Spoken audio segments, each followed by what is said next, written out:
Au lendemain de son accueil triomphal à Pékin, lors de son retour de France, où il s'était réfugié, Ama Baldé vient d'être cueilli par la brigade de recherche de la compagnie de gendarmerie de Keur-Massar, selon des informations exclusives de Senweb.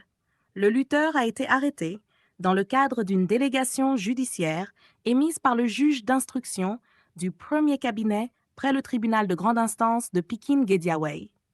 Une fois dans les locaux de la BR, Ama Baldé sera vraisemblablement placé en garde à vue dans l'attente de sa conduite devant le magistrat instructeur, prévu après la Tabaski.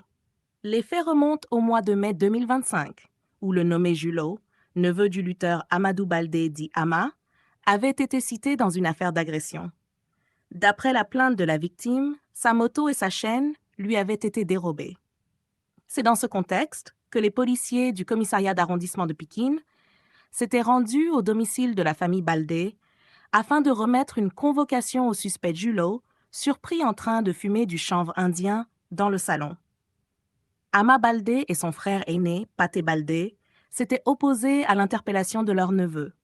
Le lutteur en était même venu aux mains avec un adjudant de police. Profitant de la confusion, Julot avait pris la fuite. La perquisition de sa chambre avait permis la saisie de 14 cornets de chanvre indien et d'une paire de ciseaux. Avant l'arrivée des renforts, les deux frères avaient également quitté le domicile familial. L'adjudant, chef de l'opération policière, s'en était sorti avec une blessure légère à la main.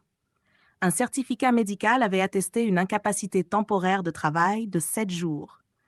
Malgré l'interdiction de sortie du territoire national émise contre lui, Ama Baldé avait réussi à quitter le Sénégal pour se réfugier en France. C'est hier mardi que le lutteur, accompagné d'un célèbre avocat, est rentré au pays, accueilli en héros par une foule d'inconditionnels. Son frère aîné, Paté Baldé, avait été interpellé par la police devant l'arène nationale.